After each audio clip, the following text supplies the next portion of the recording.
Salubonani isihlobo esithandekayo egameni lenkosi yethu Jesu. Ngusibando okhuluma unyalibingelela sihlobo zami emakhaya. Ngiyakwazi ukuthi kwesinye isikhathi ngilibingelela kunje abanye kakumnandanga. Silama challenges ahlukeneyo. Umhlaba lo planet Earth bathandekayo owawuthayo wathi ngumhlaba wawuthe sazi kawumnandi kwezinye imuli. Namhlanje ke ngize lesihloko esimnandi okumangalisayo sithi sona kakula muzi ongathunqi intuthu, kakula muzi ongathunqi intuthu. Ungavela uzokuthiwa kakula muzi ongathunqi intuthu kuthi ukuthi lapha kukhona okukhona. Omunye umuntu abesesithi yena akuthunqi intuthu kungalamlilo. So ke sizokhangela kakhulu ilihlo lethu ligxile ezimulini, ilihlo lethu ligxile ezimulini. Kwesinye isikhathi ivangeli liyabe lingani kaliphelelanga, lingagijima ngezinye izinto, ligijime ngokubuya kukaJesu, ligijime ngokuhlonipha abantu, ligijime libe selisilibala ngapha ezimulini. Ngoba okumele baye ezulwini yikwini bathandikayo zimuli, okumele bachumayele zimuli, okumele benze lokhu zimuli. So izimuli zibalulekile. Kasikhulumeni lenkosi isithungamele esifundweni. Baba wethu othandekayo osezulwini, ngelihle igama lika Jesu siyabonga. Nansi isifundo nkosi esisikhumbuzayo ukuthi inkosi ethandekayo kakula muzi ongathunqi intuthu. Njalo intuthu lezi nxa zithunqa wena ukhangele. Sicela usenzele umusa nxa singena ezwini ngoJesu siyakhuleka. Amen. Sihlobo zami ezithandekayo, nxa sikhuluma ngemuli wodi ngithi mina mandulo ngingakakhulumi ngemuli, kulezinto ezingu7 engifuna ukuthi sizithinte ezingasincedisa ukuthi imuli ziphile kuhle. Izinto ezingaki bathandekayo zingu7. Kodwa kwamanje ngivumeleni ngithi mina imuli yimuli lanxa ubaba engekho, imuli yimuli lanxa ubaba enjani futhi ekhona. So imuli isihlobo zami ezithandekayo kuyavuma ukuthi ibe yimuli ubaba esemangcwabeni, kuyavuma ukuthi ibe yimuli umama sewalala, kuyavuma ukuthi ibe yimuli abantwana bebodwa. Zwanini indaba emnandi isihlobo zami. Emhlabeni lapha imuli, the most affected families ngama single parents, angabafelokazi, abanye behlukana labomkabo ngalokhu lalokhuyana. So ngifisa ukuthi nje ke sikhangeleni lona lolu luhlu kulephutha esilenzayo ke njengabazalwane, njengabomakhelwane. Intshumayelo leyo asoyamaKristu kuphela, intshumayelo leyo kasiye abantu abahamba echechi kuphela, intshumayelo leyo ngeyabantu bonke abalamakhala lendlebe lenyawo, abakhileyo abayizakhamuzi. So ke ngifuna sikhangele incwadi kaJames ngo-2 ivesi lingeni ka27. Uthi nxa ekhuluma uJames lapho uJakobe ukhuluma ngokukholwa okuqotho, ukukholwa kweqiniso. Uthi yena ku27 ukukholwa okwamukelwa nguNkulunkulu uBaba okuhlambulukileyo njalo okungelasici yilokhu abesesithi khoma ukugcina izintandane labafelokazi ekuhluphekeni kwabo kanye lokuzigcina thina ngokwethu ekungcolisweni ngumhlaba. Inkosi ayibusise ukufunda kwelezilala. Indaba engithandayo khonapha ngeyokuthi ukukholwa kwamampela kuyikwazi ukuthi umntakadadewethu wafela ngunina ischool fees uyasidinga, kuyikwazi ukuthi umfazi omnewethu impuphu uyayidinga, kuyikwazi ukuthi khona umfelokazi lwana ongubabakazi ukudla yakufuna, kuyikwazi ukuthi umntakamakhelwane uyise last of last year ufile, amabhuku uyawadinga, itransport yokuya esikole uyayidinga. Nxa kule ndaba lapha abantu abasuka berelaxe khona hlobo zami ezithandekayo, abantu bayachumayela yebo, kuqakathekile ukwesaba uJehova kuqondile, kuqakathekile ukumemezela ukuza kukaJesu. But nxa kulento esilibalayo hlobo zami ezithandekayo kuyikunakanela izintandane. Mana ngubuze wena olendlebe ezwayo, ugcina nini ukukhipha udanariya usiyanika intandane? Ugcina nini ukukhupha i-exercise book usiyanika intandane? Ugcina nini ukuthenga i10 kg usiyanika umfelokazi? Eyami iBhayibhili ithi ukukholwa kwamukelwa nguNkulunkulu uBaba ukuzalwa okuhlambulukileyo lokungelasici kuyikunakakela izintandane labafelokazi. Isihlobo zami ezithandekayo, ngikhetha ukuthi ke sikhumbuzane zinini zami. Kwesinye isikhathi ezinye izinto siyalibala, right? Asiqhubekeni le ndaba. Ngifuna siyeqe lapha ke siyebamba incwadi kaGenesis kancanyana nje nguthula phana iverse lingilika 27 Genesis ngu2 ngifuna uGenesis ngu2 iverse lingilika 18, right? Sizadlula nje sisithi kancanyana lapha, right? Ngifuna ukuthi sikhangele izinto ezingu7 ezibangela ukuthi emakhaya kungahlaleki. Why ngikhetha ukukhuluma ngezimuli? Isizathu yilesi, emulini kungabachili, kungababe emulini hayi kakuhlaleki. Isihlobo zami ezithandekayo, lokuthandaza kuba nzima abantu nxa belamagrudge, lokuthandaza kuba nzima nxa kulanjiwe abantu babona ngani uNkulunkulu kanaki. So ke ungakhangela uGenesis ngu2 verse ngu18 usiya ku21.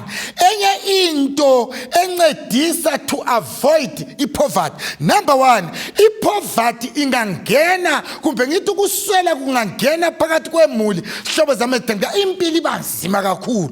Ungakhangela ithi yona iBhayibheli, uNkulunkulu uthi yena lapha nxa ekhuluma ku18, uJehova uNkulunkulu wathi kakukuhle ukuba indoda ibe yodwa, ngizamenzela umsizi omfaneleyo.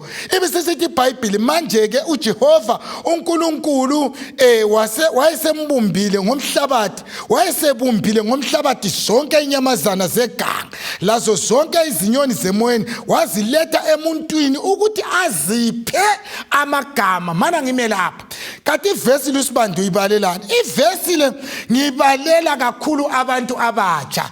Abantu abatsha bacabanga ukuthi imizwa ingenelisa ukwenza umsebenzi wemizwa sengathatha umfazi. Imizwa ntombi ingenelisa ukuthi singenza imisebenzi yemizwa sungaye emendweni. uNkulunkulu uthi engakaniki uAdamu uEva uqale amnike iJudy abone ukuthi uyenelisa. uNkulunkulu esenze izinyamazana zonke uthi akunginike akuzipha amagama ukuze ngibone ukuthi you are mature enough, ukuze ngibone ukuthi uhlakaniphile. Kuthi waqalisa uAdamu wathi indlovu lamanje yayindlovu, wathi isilwane lamanje sasiyisilwane, wathi le yingwe lamanje yayingwe. uNkulunkulu wasenanzelela ukuthi uAdamu is mature enough. Uthe eqeda lapho ke wasemenzela umsizi, wamenzela uEva. Uthe semenzele uEva base bephila ndawonye, kwaba lithambo lamathambo akhe, kwaba inyama yenyama yakhe. Isizathu ngesani isihlobo zami? Kule mizi eminengi esiyakhiwe lekhona esizathu sokuthi abantu bathethe bengakabi mature. Umfana ule 18 years akala ngubo, ngikhuluma ngodonkana, akala ngubo, akala mbheda, akala wardrobe, akala zinyane, kodwa usefuna umfazi. Umfazi ufuna ukudla, umntwana ufuna ukudla, uzathola ukuthi impilo yakhe izahlalisa intenga. Ngeliqoqele namhlanje ku family life, umfazi I love you kaswakali nxa umuntu elambile. I love you uzwakala ngcono nxa umuntu esuthi. So iningi labantu bayajaha ukugijimela ukuthatha engakabi mature. uNkulunkulu waqala wabona ukuthi Adam is mature enough, right? Le ngu reason number 1. Umuntu engakathathi bona ukuthi nxa kuvuma le stand sesikhona, bona ukuthi kulethokozela ilodwa lithengileyo, bona ukuthi ulembuze yodwa, bona ukuthi ulazi impahla ongasurvive labantu abakho. Asekeleni ukujaha isaga sesintwini sithi sona ubude kabuphangwa. Sihlobo zami ezithandekayo, asiqhubekeni. Then isizathu number 2 esinye esiletha ukungazwanani ezimulini, esiletha ama differences, i-freedom in marriage. Freedom in marriage ngikhuluma lapho mina ngiyakhumbula ngiqeda ukuthatha intombi yami, ngathi ngithatha mina ngangilani, ngangilombheda, ngangile wardrobe, ke ngikukhumbula ngangalambiza, ngithe ngivela konke sokulungisiwe sokuphelile, ngaqeda lapho ngachata. Okwalandelayo umuntu engangihlala naye umfowethu wathi yena ngabona sesithi nguzuzela indlu ngale nkulumani, wabe siyangithi ji ku2 rooms ngingalalutho, lenye indlu kwakubetha umoya engiyakikho. Yilokhu hlobo zami ezithandekayo bathandikayo. Sasihlala lo nkosikazi, you know, ngalesiyana isikhathi singu-2. Uyazi impilo yayimnandi sibabili. Ngayithi ngichayisa emsebenzini ngisibone sengiphuzile. Omama, they need freedom. Our wives need freedom. Enye into abangezinhlupho kuma-families, uthethe wena umkakho ufuna ahlale lo nyoko. Abafazi abahlala ekitchen elilodwa, ngihlala nsithi indlovu ezimbili, umfazi indlovukazi azikwane ekitchen elilodwa. Xa ufuna ukubona indlovu ziyahluzulana zibeke ekitchen elilodwa. Umfazi kadinga indawo yakhe liyezihlalela lo mkakho elikudlayo likudle lodwa. Abadala selibathumela izinto kanti njengoba lingathumela abadala. Ibisisithi indaba unumber 3. Asikhangeleni unumber 3. Ngingathi khona phana uthani ngigcwalisele ngevesi uNkulunkulu abusise ngevesi. Freedom in marriage ungakhangela uGenesis ngo2 iverse lingelika 24. Uthi ngaleso sizatho indoda izadela uyise lo nina ibisinamathela kubani bathandikayo kumkani. Ngezinye indlela angazi ukuthi amandebele isagale sibasithathanga into yabo bayithathanga phela ukuthi umfazi uthathela unyoko lo yihlo asondlela iBhayibheli le. iBhayibheli ithi indoda uzachiya abakini sunamathela kumkakho selisiyahlala esiqonqolwanganeni lapha. Right, esikhangela kathesi unumber 3 esinye isizathu esibangela ama challenges ezindlini. Number 1, ukwehlukana kubanga ukungathembeki kuma families. Genesis 2 verse lingelika 24. Uthena ngaleso sizathu indoda izadela uyise lo nina imanyane lo mka. Uyazi ukudela nxa kuthi umuntu udelile, umuntu ufulathele, uzabe bonakala ngecardbox, ebonakala ngokuthumela amafutha kodwa unamathele kumkakhe. So inengi lemizi ngikhuluma kunje bathandikayo, ama divorce amanengi amanye abangelwe yikwehlukana. 80% of ama divorce abangelwa yikwini bathandikayo yikwehlukana. Ukwehlukana kwakhona kubanga ubufebe, kungafetshwa, sokusiyabotshiswana, sokufayilwa ama divorce. Ngemuva abantwana sebesala behawula bezintanda no yise labo nina bephila. Ukwehlukana kube sokudanisa ngenxa yomumo welizwe. Ungahlala ngekhaya kula kudla, sokumele uhambe eGoli khona liyadinga umsebenzi. eGoli kukude, uzahlala eGoli khona le for 6 months. Umkakho uzahlala 6 months engumfelokazi olendoda. Isiphetho esigcina siba khona uSathane uzuza ithuba lokungena. So ezinye izinto esenelisa ukuzi avoid as families kasisi avoideni. So ke ngifuna ukuthi ke ngifundele indaba, ngizathinta enye into eqhakathekileyo lapha kancane ngenhlonipho. Indaba edilize imizi eminingi bathandikayo, fornication. Awubukhithitha ke lapho Nkosi yami. Lapho kuzima. Ungafunda incwadi kaZaga ngo5 iverse lingelika 15. Waqala wathi yena umchumayeli wakhuza. Uthi nxa sefika ku15 abesesithi natha amanzi kowakho umthombo. Natha amanzi kowakho umthombo. Kulomuntu ongizwayo khathesi wadivorce wehlukana lomkakho ngoba umbambile eqotsheni. Kulomuntu ongizwayo khathesi olonina loyise behlukana ngenxa yokuthi ukhona wabanje eqotsheni lobufebe. Nxa kulento ithulu uSathane ayisebenzisa kuma families bathandikayo, indaba yobufebe, indaba yobukhikitha. Izulu lithumile izinceki zalo ukumemezela ukuthi kasi sukeni endleleni zobufebe. Uthena uSolomoni nazelela amazwi esifebe ngoba mnandi njengoluthu. Ungasilandela indlela zesifebe zehlela ekufeni lapho esiya khona kakuphenduwa. Abesesithi ozazonda ukulaya ngobufebe ngolunye usuku uzathi selele embhedeni inyama isinamathele emathanjeni uzakhala ethi ngazonda ukulaya. Hlobo zami ezithandikayo, nyalaya ngegama lenkosi yethu uJesu. Natha amanzi kowakho umthombo. uNkulunkulu kasisisa silwele. Ungakhangela izimuli kathesi ezigulayo ngenxa yemkhuhlane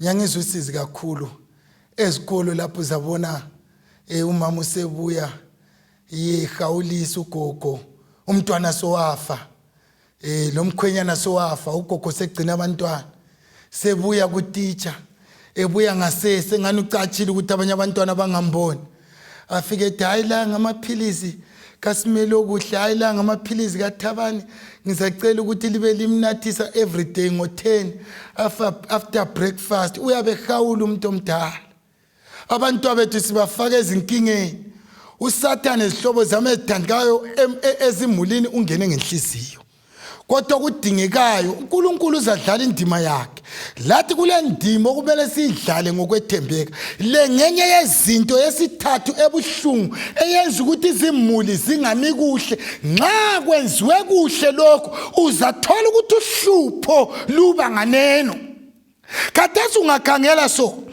abantwana basele bezintandane ngenxa yomumo lo esikiwe eCovid-19 lo ukhangele omama bangalabo baba baziphandela ngizubuhlungu ngoba ilizwe esiphila kilo lilizwe lamavenda lilizwe lokuthengisa lilizwe lokuziphandela nxa kungalababa egumeni impilo ibanzima kunje umuntu kavunyelwa ukungena edolobheni but abantwana kumele badle intandane kumele zinathe hlobo zami ezithandikayo so sad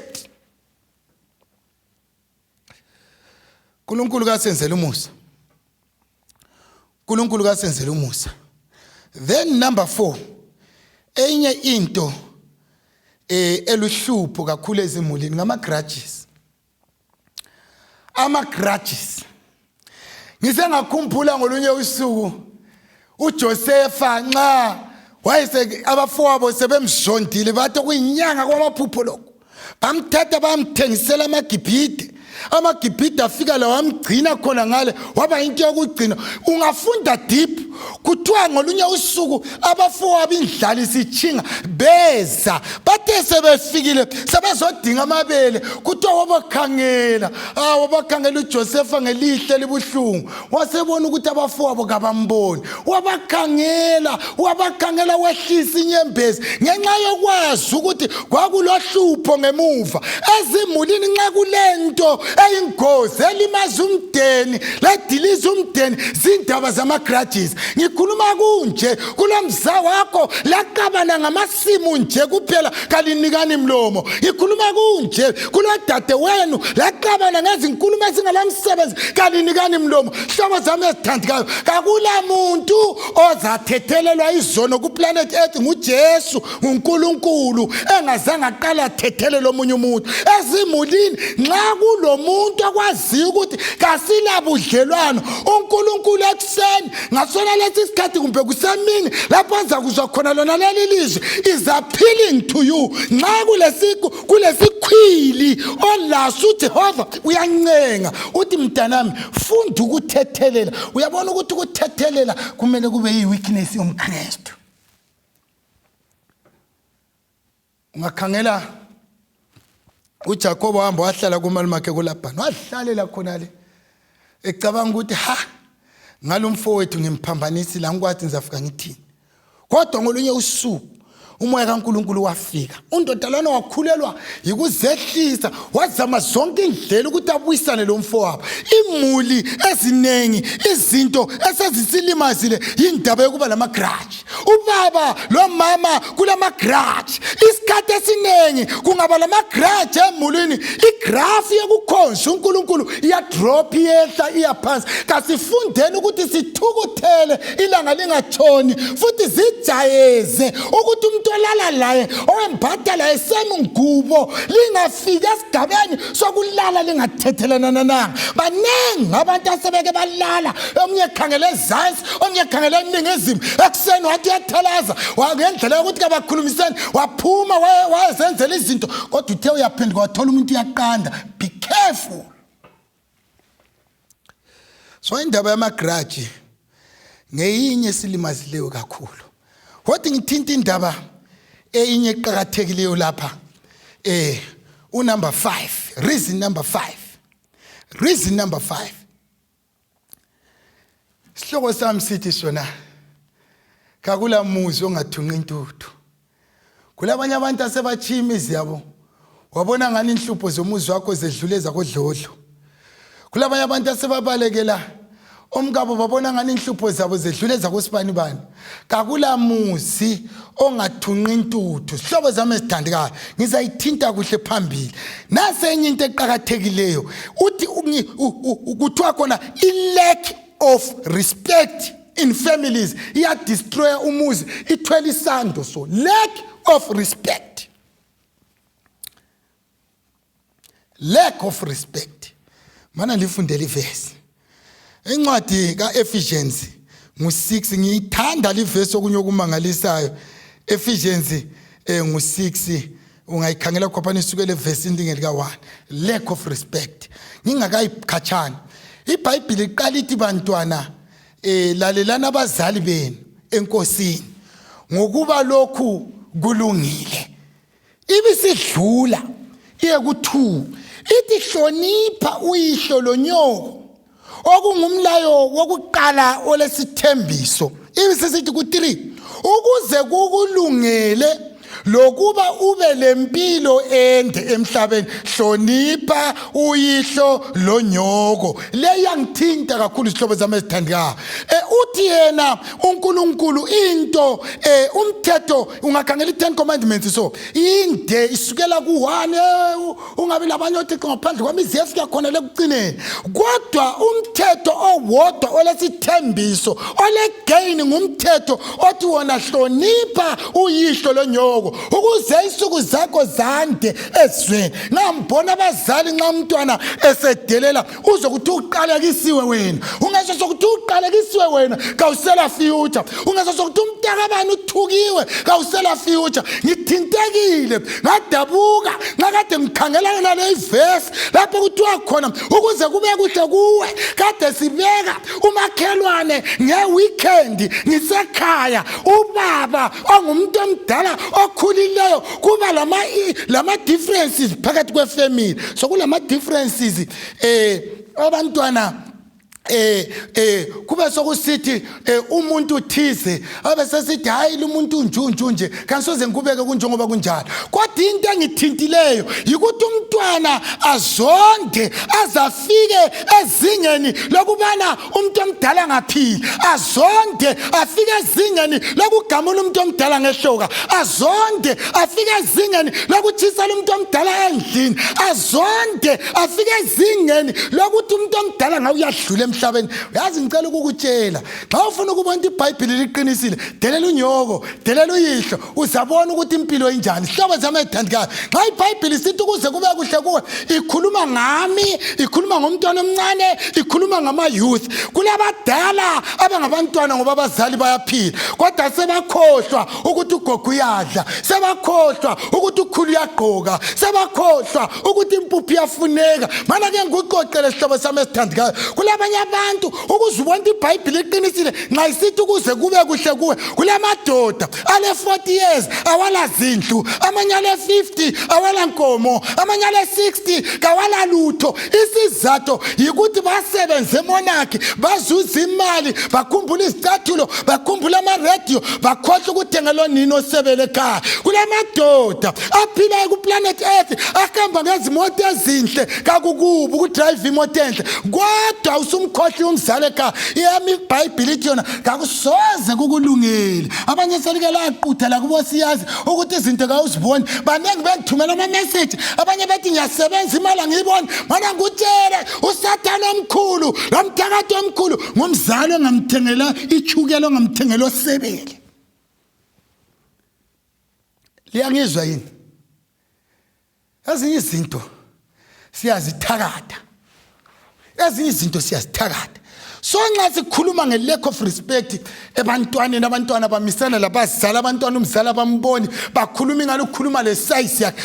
Amankazana la ngangani sekhula khulile bayantshintsha abafana bathi bangatshintsha ithoni umzali kabasamazi. Asinanzeleleni sihlobo zami ezithandekayo. Sengibuya ku-lack of respect eyama couples. Uyawathi kwesinye isikhathi abanye abantu uthola ukuthi bayalwa kuba ngokuyinto okuncane. Ngithe ngichata ke ndikhumbuze ngithe ngichata ngithathiswa umfundisi uMathaba ukhangela intombi yami yamtshela ukuthi mana ngikuxoxele akhangele la kimi ethi mana ngikuxoxele abe sesithi yena kwakuloku ngumtengatenga kwebridge okuncane okungaka imbuzi zabuya enyivelale sabe sihlangana ebridge mtengatenga akuchibilikeki uthi zafika imbuzi leziyana zaqondana zathi ngqo zathe kwaze kwachaya 3 minutes zingadlanga kwaze kwathi enye imbuzi lobuchopho yasilala phansi enye yabidlula phezulu zahamba zakudla wathi empilweni ezikhabuzi njengabantu abathetheneyo kungasolekwa yisiwula ovumayo ukuthi kakula ndaba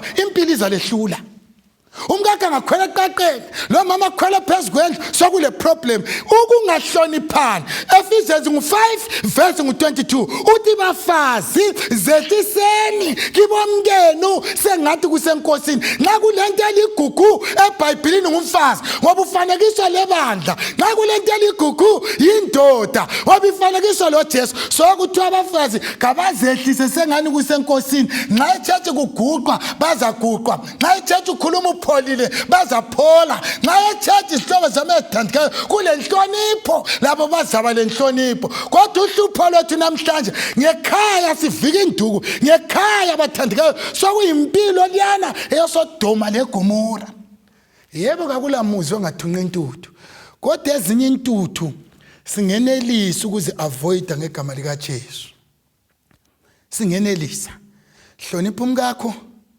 ungahlonipha umkakho abe sesiba lomlando wokukuthanda wathi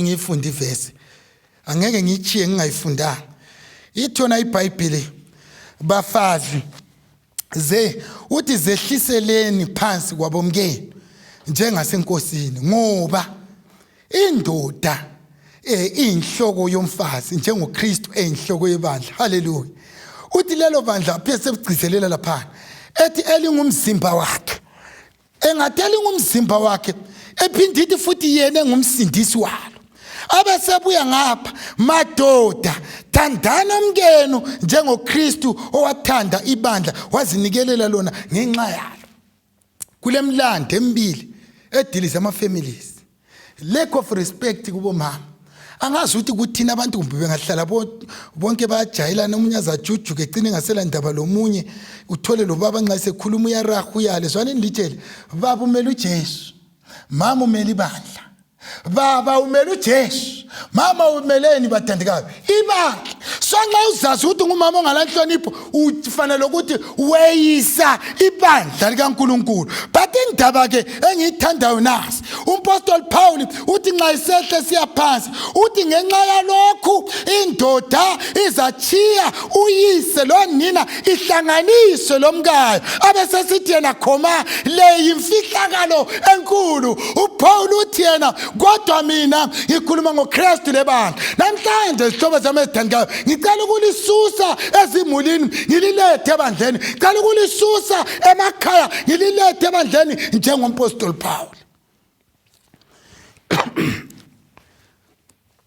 uthi yena uJohane zwana ukuthi uJohane uthini yayithanda ke la Sambulo 21 iverse lika 1 isihloko sithi sona umtchado wewundlu haleluya umtchado wewundlu lapha bengikhuluma ngemtchado emhlabeni imtchado emhlabeni bathandika idinga ukubekezela idinga ukubekezela ikonsithi kakulamuzi ongathunqa intuthu imtchado emhlabeni nxa singayigcinanga kuhle izasifaka phakathi kwezinkinga kodwa at the same time into kumele sibambe engasincedisa kwadlula zonke to solve our problems yikuthi kasifakeni uNkulunkulu kuqala in our families ungabona umuzi abantu sebesiyalala kube ngugood night kungazange kuboni ngwinkosi ukuthi usuku luphumile ilanga liphumile latshona sokule problem orongo ngubaba ungabona umuzi kuvuka ekseni sesivuka njengamanqina sisiyale lale kungazange kubongwe inkosi ubusuku bude sokule problem so ngifuna ukulitshela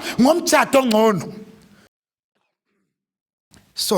nxa kulomtchado empilweni ongcono kuthuza ngumtchado wewundlu umtchado wewundlu indoda yakho iyabe nguJesu etshada lebandla ibandla lakhona ngobani lisuka ezimulini kuyathathwa emulini yakoNdlovu kuthathwa emulini yakoSibanda kuthatha emulini yakomoya, kuthatha emulini yakwanyandoro ngokuthiyana. But okubuhlungu kulowo mthatho abantu bazabe bengekho bonke. Kulowo mthatho kuzabe kulabantu abangamaqalinga ngenxa yokwehlulwa ngama-challenges esibhekane lawo.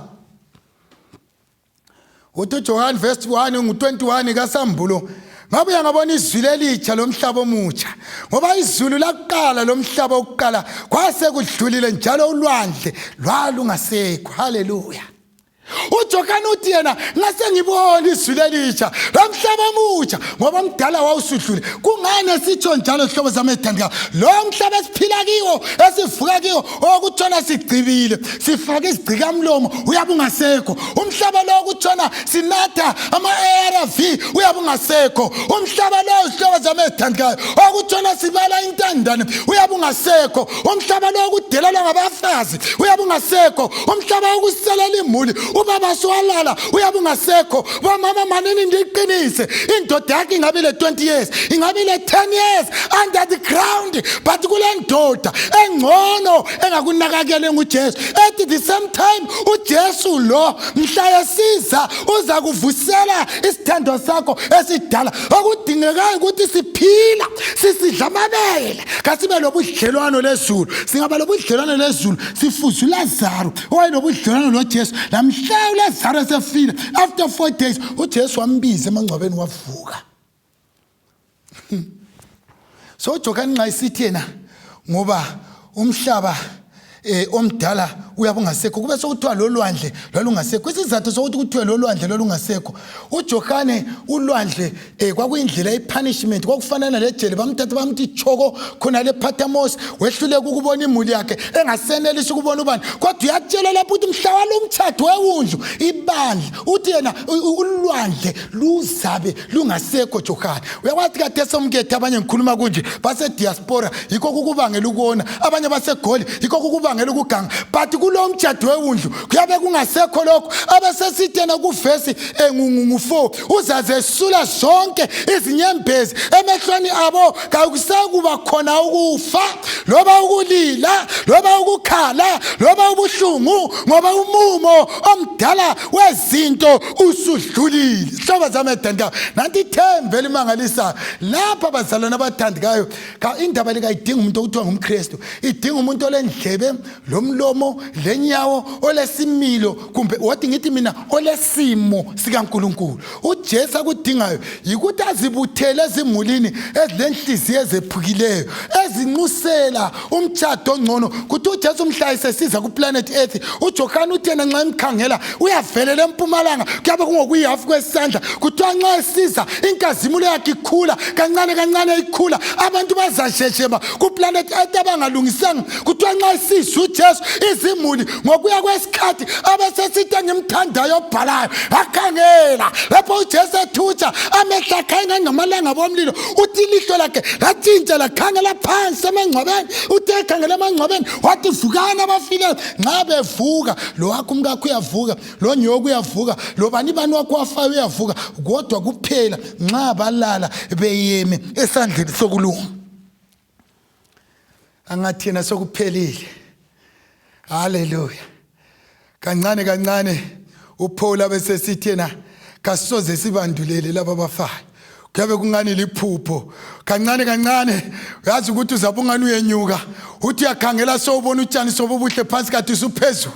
Siyabe sesiye ekhaya. Xa sikhamba siye ekhaya siyefika elwandle okungathi lulwandle lwesibuko sizakwazana khona. Singafika khonapho singazana khonapho uzathalaza lona ngani ngumama uMakhumalo kade ngubani dala laqina na for sure uzabe nguye nqobile. Kuthi lwana kade ngani ngumama usibani bani liyabe selinqobile. Manini linike isithembiso singehluleka ukunqoba umhlaba, singehluleka sehlule nguyimumo welizwe. But ngoJesu one day izinto zizakwenzeka. Ngicela ukuliqinisa ngala mazwi futhi elokucina. Nxa singahlangananga kuplanet Earth uSathane usemsebenzini kasihlanganene endleleni yokekhaya ngoba uJesu yeza. Nxa ungakayilungisa impilo yakho lo Jesu ilungise. Indaba yezulu songane kona kuyahanjwa. Nxa ungakukholwa wait and see. Inkosi kayilenzele umusa libe losiko oluhle olubusisekileyo egameni lenkosi yethu uJesu. Amen.